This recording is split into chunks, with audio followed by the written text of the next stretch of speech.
빛의 열매를 맺으라, 이런 제목으로 하나님 말씀 선포하겠습니다. 오늘도 오직 예수님입니다. 가을은 열매의 계절이잖아요. 농부는 봄에 씨앗을 뿌리고 그 무더운 여름날까지 수고의 땀을 흘립니다. 그리고 가을에 열매를 기대하기 때문에 그 수확의 기쁨을 누리게 됩니다. 이 말씀을 통해서 우리 성도들도 열매 맺는 그런 신앙이 되어야 된다 하는 것을 이 가을을 맞이해서 우리가 또한 영적인 의미를 또 이렇게 되새겨 보기를 원합니다. 왜냐하면 주님께서는 우리에게 기대하는 열매가 있고 또 우리에게서 열매를 원하시기 때문입니다. 살면서 우리가 맺어야 될 열매는 참 많잖아요. 예수님의 사랑을 반영하면서 우리가 관계 속에서, 관계 안에서 사랑이라고 하는 열매를 맺어야 합니다. 그리고 우리가 늘 은혜 받고 살잖아요. 하나님의 은혜를 힘입고 살고 있는데 받은 은혜를 이제 감사로 반응할 수 있는 그 감사의 열매가 있어야 됩니다. 전능하신 하나님을 나의 아버지로 믿고 또 시시때때로 하나님께 간절히 간구하는 기도의 열매, 응답의 열매가 있어야 합니다. 이렇게 신앙생활에는 많은 열매들이 필요합니다. 무엇보다도 예수님 때문에 기쁘고 예수님 때문에 늘 웃으면서 다른 사람을 기쁘게, 다른 사람을 웃게 하는 바로 기쁨이라고 하는 열매가 있어야 합니다. 미국의 그 KT 람레보라고 하는 할머니에 관한 이야기가 작은 화제가 됐습니다. 이 할머니가요 6개월 동안에 15kg를 감량한 거예요. 할머니가. 조금 놀라셨네. 근데 그 이유가 더 놀래요. 그 이유가 6개월 동안 15kg를 감량했는데 그 감량하게 된 큰 이유가 뭐냐면 하루에 10분씩 크게 웃었다는 거예요. 그 정도 웃어갖고는요 0.15kg도 안 빠져요. 하루에 10분 동안 아주 막 크게 웃었어요. 웃어서 살을 뺐다는 것이 사람들에게 화제가 됐고 그것이 책으로 나왔는데 여러분들이 지금 보시는 웃음 다이어트라는 이 책입니다. 웃음은 건강에도 탁월하게 좋습니다. 무엇보다도 마음에 평안을 줍니다. 마음의 욕심, 미움, 분노, 교만의 이 모든 더러운 것들을 씻어버리는 것도 바로 웃음입니다. 그래서 성경은 우리에게 말씀합니다. 형편대로 기뻐하라. 가끔 기뻐하라. 네 마음 내킬 때만 기뻐하라. 그러지 않고 항상 기뻐하라 말씀하셨어요. 우리가 상황을 보세요. 항상 기뻐할 상황인지 우울하고 답답하고 괴로운 상황인데 여전히 하나님의 말씀은 그럼에도 항상 기뻐하라고 말씀해요. 그 이유가 어디 있습니까? 주 안에서예요. 주 안에서. 예수 그리스도 안에 있을 때의 환경은 변화무쌍하지만 항상 기뻐할 수 있는 은혜가 주어지는 줄 믿습니다. 참 아이들은 잘 웃어요. 아이들 이쁘죠? 보통 우리 권사님들, 집사님들이 한 이제 50대 후반부터 60대 되면 이제 한참 교회에서는 일할 일꾼들이거든요. 근데 어디에 매이냐면 이제 손주들한테 매여갖고 그냥 완전히 뭐 애들 보는데 힘은 드는데 너무 이쁘다는 거예요. 그러면서 한결같이 하는 말이 아들, 딸 키울 때는 이런 이쁜 걸 몰랐다고. 손주들 이쁘다고 다 한결같이 그래요. 애들 보세요. 진짜 이쁘죠? 별로 안 이뻐요. 여러분들의 손주들은 별로 안 이쁜 모양인데 정말 이뻐요. 저는 손주도 없는데 그냥 도리도리 막 그래도 웃고요. 잠잠만 해도 웃고요. 별거 아닌데도 막 웃을 때 난리가 납니다. 거기다가 까꿍 하면 그냥 난리가 나요. 웃어. 만약에 아이들이 이렇게 웃는데 어른들 앞에서 도리도리 까꿍 했다가 뺨 맞기 쉬웠죠. 아이들은 그렇게 잘 웃어요. 얼마나 이쁜지 몰라요. 사랑하는 여러분, 성경은 우리에게 말합니다. 어린 아이들과 같이 잘 웃는 생활, 이거를 기쁨이라는 단어를 표현했어요. 우리가 주 안에 있고 그리고 성령이 내 안에 계실 때 나타나는 것이 어린아이와 같이 깍꿍만 해도 웃음이 있고 도리도리 해도 웃음이 있고, 아멘. 환경과 여건과 상황이 변화무쌍해도 바로 기쁨으로 살아갈 수 있는 길이 내가 주 안에 있고 성령이 내 안에 내주하셔서 역사하실 때 가능한 열매인 줄 믿습니다. 다시 말하면 은혜가 임하면 놀라운 특징이 있는데 그게 바로 기쁨이에요. 옆 사람에게 깍꿍 한번 해보세요. 깍꿍 했는데도 심각하면 병원에 가서 치료해도 치료가 안 돼. 여러분들에게 은혜의 빛이 임하시기를 축복합니다. 사랑의 빛이, 감사의 빛이 우리의 삶을 더욱더 빛나게 하고 밝게 해야 되는 것입니다. 내 스스로 빛을 발할 수가 없는 거예요. 주님의 은혜의 빛이 우리 가운데 임해야, 주님의 사랑의 빛이 내 삶 가운데 임해야 그 사랑을 반영하게 되고 은혜를 반영하는 그러한 복된 신앙의 삶이 되는 것입니다. 나무나 곡식도 햇빛을 받아야 성장하게 되고 좋은 열매를 맺게 됩니다. 사람도 그 햇빛이라고 하는 비타민 D를 많이 받아야 수면에도 좋고 건강에도 좋다고 하지요. 그런데 요즘에는 햇빛을 안 받으려고 선크림을 막 겹겹이 바르고, 그리고 또한 모자에다가 마스크에다가 그다음에 눈만 보이고 아무것도 안 보이는 이렇게 무장을 할 때가 많은데요. 햇빛은 선샤인이에요. 비타민이에요. 비타민. 제가 하는 말이 아니고 의학적인 정보예요. 하나님은 가장 먼저 빛을 창조하시면서 이 지구에 생명을 살게 하셨습니다. 그리고 예수님은 이 어두운 세상 가운데 빛으로 오셨다 말씀하셨습니다. 이사야 9장 2절에 보면 흑암에 행하던 백성이 큰 빛을 보고 사망의 그늘진 땅에 거주하던 자에게 빛이 비추도다, 이렇게 말씀했습니다. 몇 절 더 있습니다. 요한복음 1장 4절 5절 한번 보세요. 같이 한번 시작. 그 안에 생명이 있었으니 이 생명은 사람들의 빛이라. 빛이 어둠에 빛이 돼 어둠이 깨닫지 못하더라. 한 번 더 있습니다. 요한복음 8장 12절 시작. 나는 세상의 빛이니 나를 따르는 자는 어둠에 다니지 아니하고 생명의 빛을 얻으리라. 자, 요한복음 12장 46절 한 번 더 있습니다. 나는 빛으로 세상에 왔나니 무릇 나를 믿는 자로 어둠에 거하지 않게 하려 함이로다. 아멘. 이렇게 몇 절을 읽었지만 예수님께서는 빛으로 오셨다는 거예요. 예수님이 빛이시라고 우리에게 말씀하고 있습니다. 주님을 영접하여 빛의 자녀된 우리에게 요구하시는 건 뭐냐면 빛의 열매를 맺으라는 거예요. 오늘 본문 8절에도 너희가 전에는 어둠이더니 이제는 주 안에서 빛이라, 빛의 자녀들처럼 행하라 말씀하고 있습니다. 예수님의 빛을 받아서 빛의 열매가 있는 우리의 삶이 되어야 된다는 것입니다. 결코 어두움에 머물러 살지 않도록 해야 됩니다. 그러나 악한 마귀는 끊임없이 우리의 삶을 어두움의 세계로 몰고 갑니다. 어떻게 하든 미혹해서 어두움에 처하는 이런 삶을 살도록 미혹하고 온갖 괴계를 부립니다. 그러므로 성경은 말씀하기를 깨어있는 삶이 되라는 거예요. 늘 근신하고 주의하고 깨어있는 삶이 되라는 것을, 그리고 빛 되신 주님 안에 살아가기를 힘쓰라고 말씀하고 있습니다. 시편 119편 105절에 보면 주의 말씀은 내 발의 등이요 내 길의 빛이다, 이렇게 말씀합니다. 특히 오늘 본문은 빛의 열매를 맺고 살아라 하시는 말씀의 내용입니다. 그럼 오늘 성경을 통해서 맺으라고 말씀하신 빛의 열매는 무엇인지 오늘도 본문을 통해서 세 가지로 말씀을 증거하려고 합니다. 첫째는 빛의 열매는, 따라서 합시다, 착한 삶으로 다른 사람을 이롭게 하는 것이다. 여러분, 빛이 뭐예요? 그냥 다니면서 후레쉬나 전등불을 들고 다니는 것이 빛이 아니고 착한 삶으로 다른 사람을 이롭게 하는 것, 이게 바로 빛의 열매입니다. 9절 보시면 빛의 열매는 모든 착함과 그랬죠? 모든 착함과, 빛의 열매는 모든 착함과.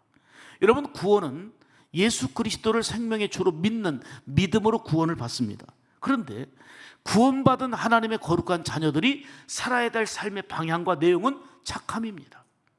착함으로 구원받는 게 아니고 믿음으로 구원받는데, 믿음으로 구원받은 하나님의 거룩한 백성들이 살아야 될 내용이 바로 착함입니다. 착한 삶으로 다른 사람을 유익하게 하고 다른 사람을 이롭게 하고 세상을 이롭게 하는 거, 이게 바로 빛의 열매입니다. 예수 믿는 사람으로서 나의 말 때문에, 나의 행동 때문에 다른 사람을 불편하게 하고 다른 사람을 해를 끼치고, 이거는 어둠에 처하는 삶입니다. 빛의 열매를 맺는다는 것은 나의 말 때문에, 나의 행동 때문에, 나의 삶 때문에 다른 사람을 밝게 하고 다른 사람을 이롭게 하는 거다, 그거예요. 그래서 예수님은 친히 이렇게 말씀하셨어요. 따라서 합시다. 너희는 세상의 빛이라. 너희의 착한 행실을 보고 하늘에 계신 아버지께 영광을 돌리게 하라.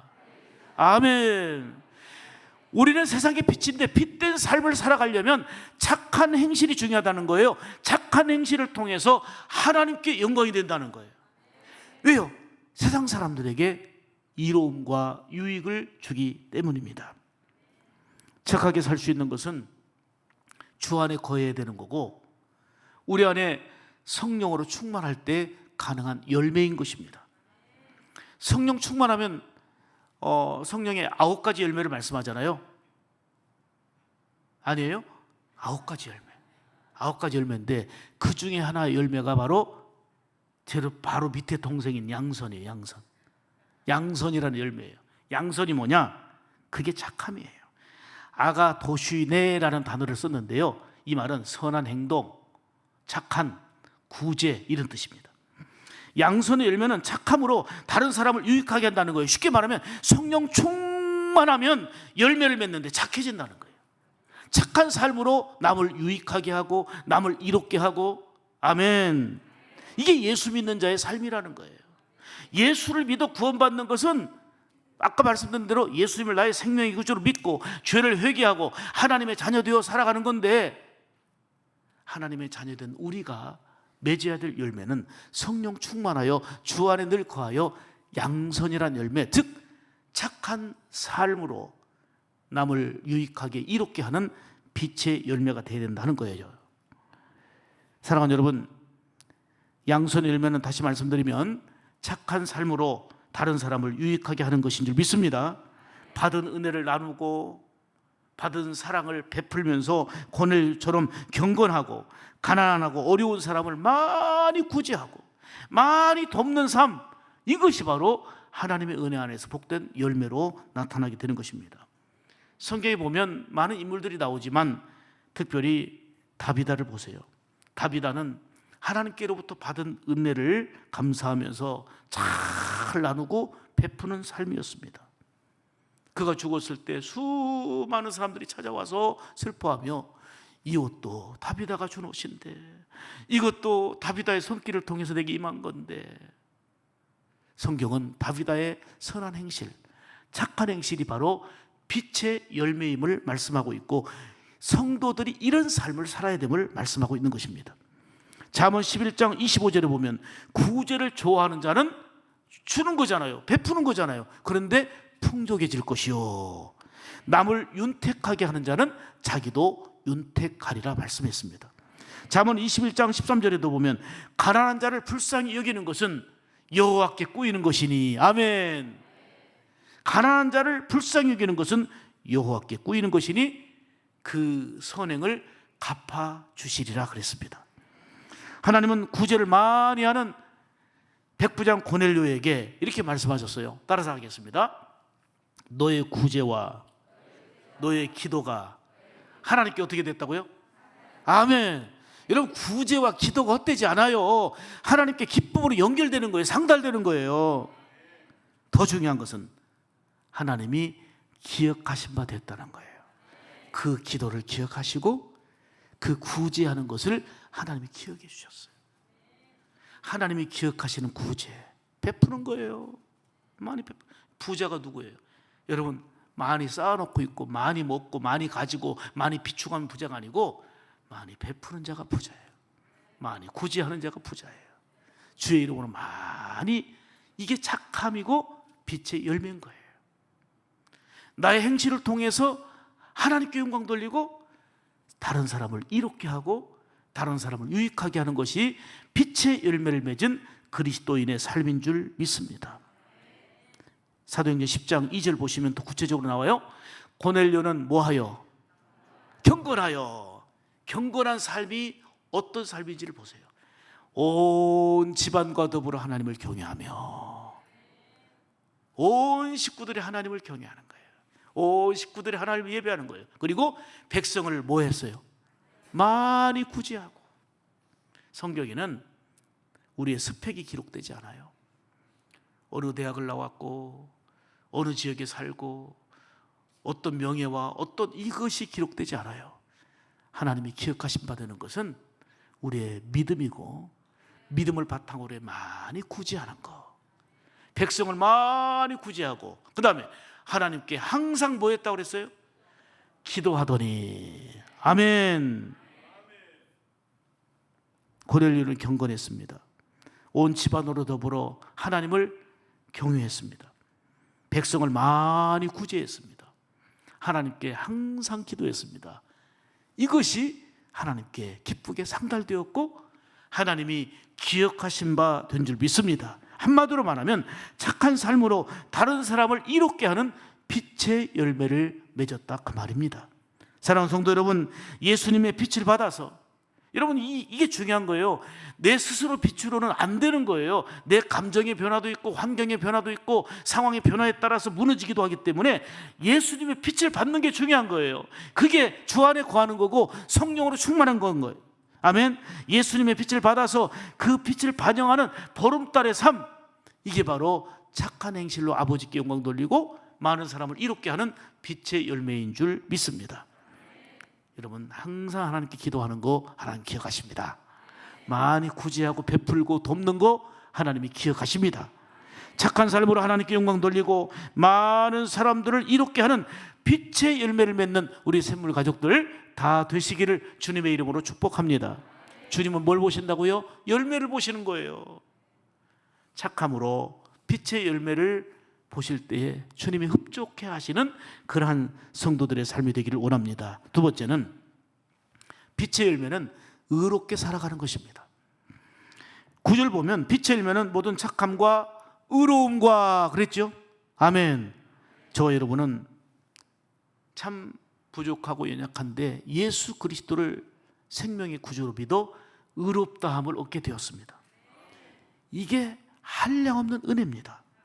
예수님의 보혈의 은총으로 모든 죄를 씻음받고 모든 죄를 사함받고 의롭다 인정함을 받았으니 이보다 더 큰 은혜가 어디 있습니까?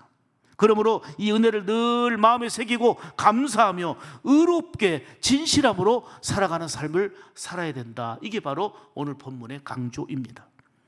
로마서 5장 1절에 보면 우리가 믿음으로 무엇을 얻었어요? 의롭다 하심을 얻었은즉. 아멘.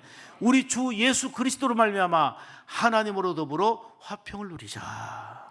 하나님과의 관계가 평화로운 관계로 회복된 것은 우리 주님께서 우리를 의롭게 하셨기 까닭입니다. 우리가 사는 것은 날마다 죄를 회개하고 죄를 멀리하고 깨끗하게 성결하게 살아가기를 힘써야 되는 거예요. 그것이 바로 의로운 삶을 살아가는 성도의 모습입니다. 여러분, 성도의 특징은 다른 게 없어요. 성도의 특징은 거룩함과 성결입니다. 자, 목사도 성도예요. 그리고 장로님도 권사님도 집사님도 우리 모든 분들도 성도예요. 사람들이 착각하는 거는 직분을 받지 않은 사람을 그냥 평신도 성도 이렇게 얘기하는데 아니에요. 목사도 성도고 모든 분들이 성도예요. 성도라는 것이 최고의 직분이에요. 거룩한 하나님의 백성이에요. 아멘. 그런데 거룩한 성도로서 목사의 일을 책임을 감당하라고 목사로, 장로로서 권사로서 집사로서 주의 일을 하고 일하라고 직분을 거기다 주신 거지. 우리 모두는 성도예요. 성도의 가장 중요한 특징은 거룩이고 성결이에요. 목사가 많이 배우고 공부하고 많은 업적을 남겼어도 거룩성을 잃어버리고 성결을 잃어버리면 하나님께 영광이 될 수도 없고 추하고 그리고 많은 사람들에게 정말 버려져서 맛을 잃어버린 소금 땅에 밟히는 그런 존재가 되고 마는 거예요. 장로라는 거룩한 직분도 집사, 권사, 모든 교사, 찬양대 할 것 없이 모든 직분도 거룩하고 아름다운 일인데 거룩성과 성결을 잃어버리면 하나님을 위한 모습은 절대 될 수가 없습니다. 어떤 직분을 가졌어도 거룩성을 상실하면 빛이 될 수 없습니다. 오늘 성경의 이름과 같이 어둠에 처하는 일입니다. 빛의 열매는 거룩함으로 의롭게 살아가는 것입니다. 시편 1편 1절 2절에 있는 말씀처럼 복 있는 사람은 아무데나 서지 않고 아무데나 앉지 않습니다. 아무 말이나 하지 않습니다. 복 있는 사람이 설 자리가 있고 복 있는 사람이 앉을 자리가 있고 복 있는 사람이 해야 될 말이 있는 것입니다. 주야로 말씀을 늘 묵상하며 깨끗하게 살아가는 자가 복 있는 자고 의로움으로 빛의 열매를 맺는 삶입니다. 우리가 빛의 자녀로 살아가려면 작은 죄도 아파하며 즉시 회개해야 합니다. 이것이 의롭게 사는 것이요 빛의 열매를 맺는 일입니다. 성경에는 대비된 많은 인물들이 있습니다만 대표적으로 다윗을 보십시오. 다윗은 완전했습니까? 다윗은 완벽했습니까? 그도 살인한 자고요 많은 죄를 지었던 자입니다. 나단 선지자가 책망할 때에 그는 내가 왕인데 감히 이르지 않고 가슴을 치며 통회하고 자복하고 회개했습니다. 눈물로 엎드려 회개할 때에 하나님은 그에게 긍휼과 자비를 베푸셨고 의롭게 여기신 겁니다.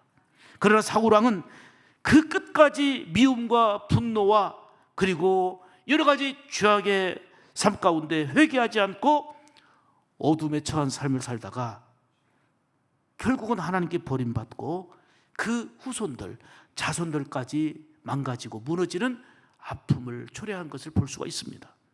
사랑하는 여러분, 빛의 자녀는 죄를 바로 회개하며 사는 것입니다. 왜요? 죄 자체가 어둠이기 때문입니다. 우리를 부르시고 선택하신 하나님은 우리가 의롭고 거룩한 삶을 살아가는 것을 원하십니다. 레위기서 11장 45절에 말씀하죠. 나는 너희의 하나님이 되려고 너희를 애굽 땅에서 인도하여 낸 여호와라. 내가 거룩하니 너희도 거룩하라. 살아계신 하나님의 말씀입니다. 그래서 좀 이따 우리가 부를 찬송입니다마는 신자 되기 원합니다. 신자 되기 원합니다. 진심으로 거룩하기 원합니다. 거룩하기 원합니다. 진심으로 이 고백을 찬양으로 영광 돌리게 될 것입니다. 주님의 보혈로 깨끗하게 된 여러분들은 의로움으로 의롭게 살면서 빛의 열매를 맺는 그런 삶이 되기를 주님의 이름으로 축복합니다. 세 번째로 빛의 열매는 진실하게 사는 것입니다. 9절 보시면 빛의 열매는 모든 착함과 의로움과 뭐가 있다고요? 진실함에 있느니라. 아멘. 여러분, 진실이라는 말은 한마디로 말하면 겉과 속이 같은 거예요. 겉과 속이 같은 거예요. 겉과 속이 다른 것이 위선이에요. 위선은 겉으로는 기가 막히고 친절하고 다정하고 사랑 많은 것 같은데 속으로는 별짓 다 하는 거, 주님은 그걸 아시고 강하게 책망하셨습니다. 마태복음 23장을 보면은 외식하는 서기관들과 바리새인들에게 뭐라고 말씀하냐면 화 있을진저 그랬어요. 심지어는 뱀들아 독사의 새끼들아 하고 무섭게 책망하셨어요. 왜요? 겉으로는 경건하고 말씀도 많이 있고 친절하고 주일도 잘 지키고 11조도 잘하고 하는데 늘 미워하고 수군거리고 남의 비방하고 이런 속으로는 썩은 무덤 같다는 거예요. 겉으로는 무덤인데 무덤은 색깔로 이쁘게 칠해놨는데 속은 썩은 시체라는 거예요. 그래서 주님은 겉모양은 경건해 보이고 겉모양은 화려해 보이지만 그 속에 위선으로 가득한 바리새인과 서기관들을 향하여 화 있을진저 뱀들아 독사의 새끼들 하고 무섭게 책망한 겁니다. 사랑하는 여러분, 사람들은요 겉모습 보고 우리는 그런가 봐, 저 사람 착해 보여, 의롭게 보여, 진실하게 보여. 속은 모르니까. 그런데 주님은 속 중심을 보신단 말이에요. 우리의 속 중심을 보시고 우리 주님이 복 있을진저 이렇게 말씀하는 여러분들 되시기를 축복합니다. 여러분, 서기관과 바리새인들이 보통 사람들이 아니에요. 겉모양을 볼 때는 정말 우리가 따라갈 수 없는 훌륭한 사람들이에요. 그런데 주님 앞에서는 화 있을진저 책망받은 존재인데, 우리가 부족하지만 바리새인 따라갈 수 없는, 사두개인을 따라갈 수 없는 연약하고 미흡함이 많지만 진실함의 열매를 통해서 우리 주님께서 복이 있도다, 복이 있을진저, 이런 은혜가 있기를 축복합니다. 거룩한 하나님의 자녀로 진실하게 살아야 되는 거예요. 마귀의 특징이 뭐예요? 마귀의 특징은, 대표적인 특징은 거짓이에요. 거짓. 그럴듯한 것으로 속입니다. 성경은 자세한 설명이 필요 없어요. 하나님의 살아계신 말씀이니까 선포예요. 선포. 여기다가 미사이고 다른 거 뭐 할 게 필요가 없어요. 설명이 필요 없어요. 말씀 그 자체가 빛인 거예요. 그런데 마귀는 이거를 기가 막히게 더 포장을 해서 그럴듯하게 해서 거짓으로 속이는 거예요. 마귀의 특징은 거짓입니다. 요한복음 8장 44절 보실까요? 마귀는, 성경이 말씀하죠, 거짓말쟁이고 거짓의 아비가 되어서 거짓말을 자기의 것으로 한다. 신천지 세력들 보세요. 말만 하면 거짓말이에요. 교회나 들어와서 추수꾼으로 파송돼서도 거짓말로. 왜요? 그의 아비가 마귀이기 때문에 그래요. 그런데 친절해 보이잖아요. 열심히 있어 보이잖아요. 성실해 보이잖아요. 착해 보이잖아요. 그런데 거짓의 아비를 따르는 마귀의 자녀이기 때문에 그런 거예요. 진정으로 성령이 임하면 그 거짓을 토해내고 회개하고 자복하고 부족하지만 변화의 역사 속에서 진실함의 열매를 맺는데, 그게 바로 빛의 열매인 것입니다. 빛의 자녀된 성도들은 거짓말을 버려야 되는 거예요. 사람들한테 대응할 때는 그냥 대충 넘어갈 수 있지만 주님 앞에서는 바리새인과 서기관들 책망받은 것처럼 책망받고 화 있을진저 하는 불행한 존재가 될 수 있게 까닭입니다. 진실한 삶으로 빛의 열매를 맺어야 될 줄 믿습니다. 주님은 열매를 원했는데 잎만 무성하고 열매 없는 무화과 나무를 저주하셨습니다. 왜요? 그토록 열매를 원하신다는 것입니다. 우리가 늘 예배를 드립니다. 헌금 생활 잘합니다. 기도 생활합니다. 봉사 생활을 꾸준히 한 것 같지만 하나님이 기뻐하시는 진정한 열매를 맺고 있는지를 우리는 다시 한번 말씀의 거울에 비춰보며 우리 자신을 조명해 봐야 합니다. 오늘 본문 10절입니다.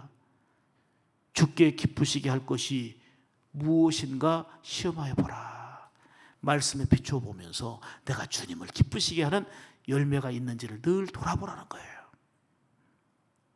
사랑하는 여러분, 주님이 기뻐하는 사람은 진실한 믿음으로 열매를 맺는 사람인 줄 믿습니다. 진실하게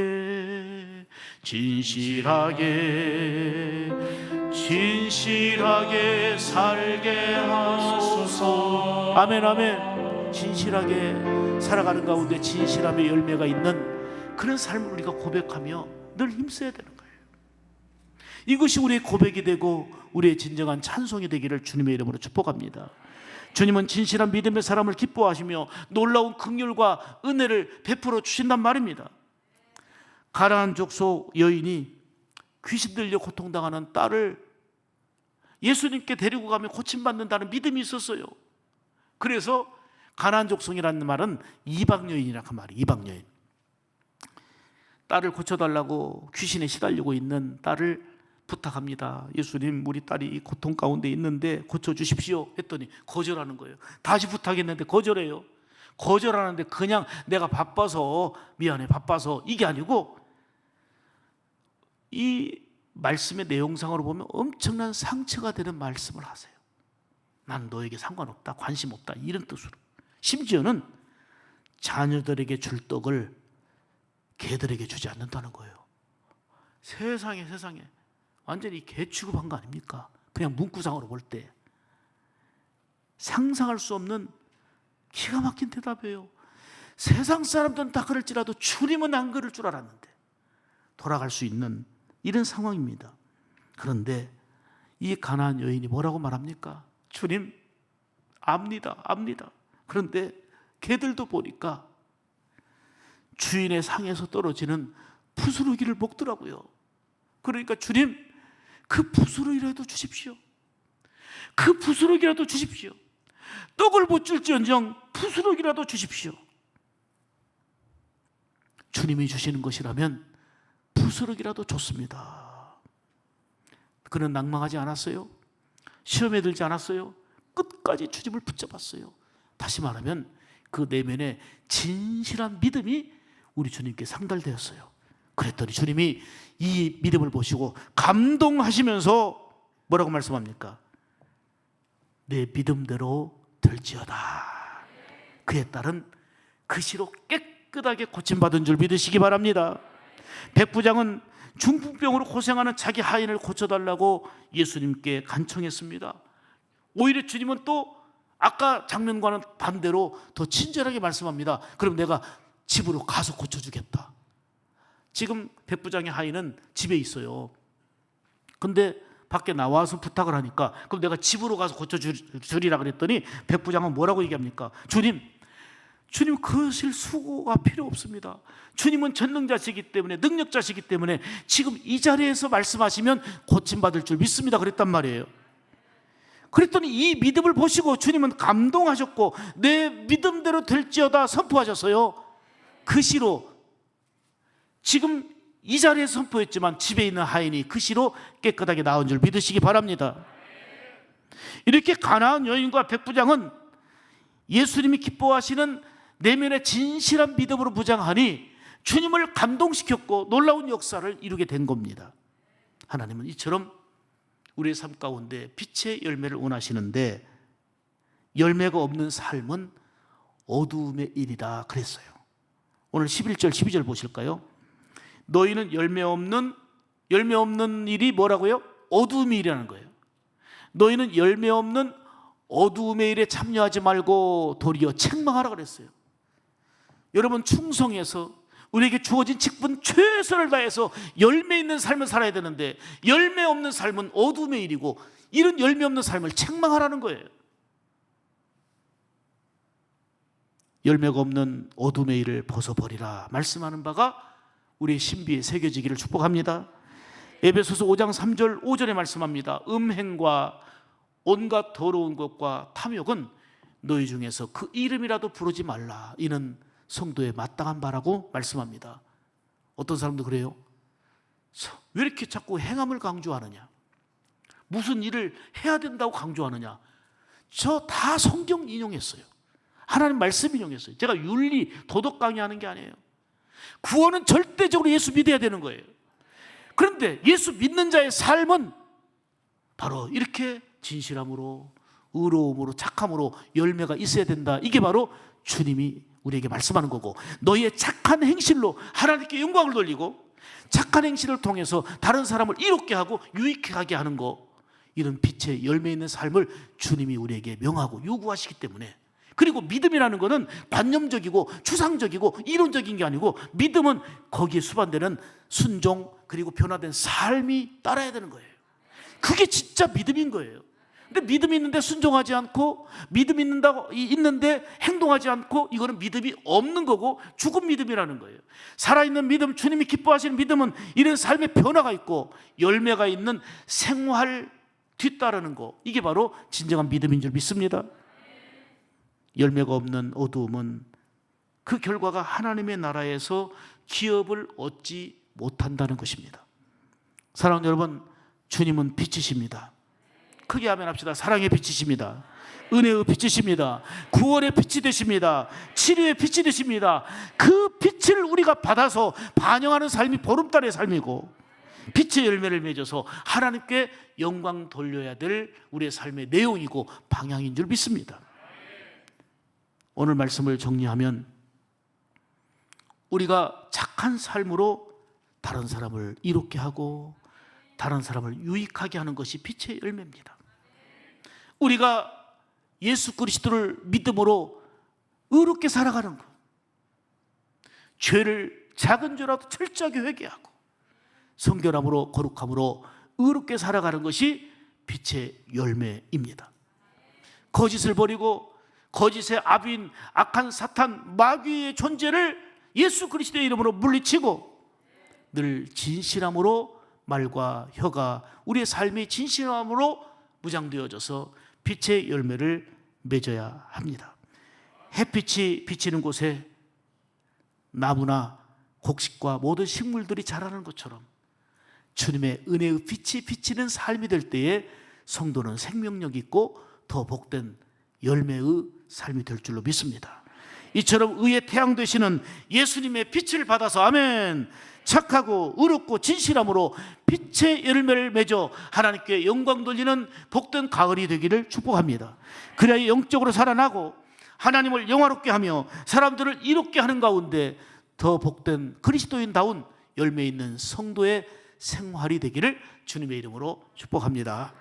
기도하겠습니다.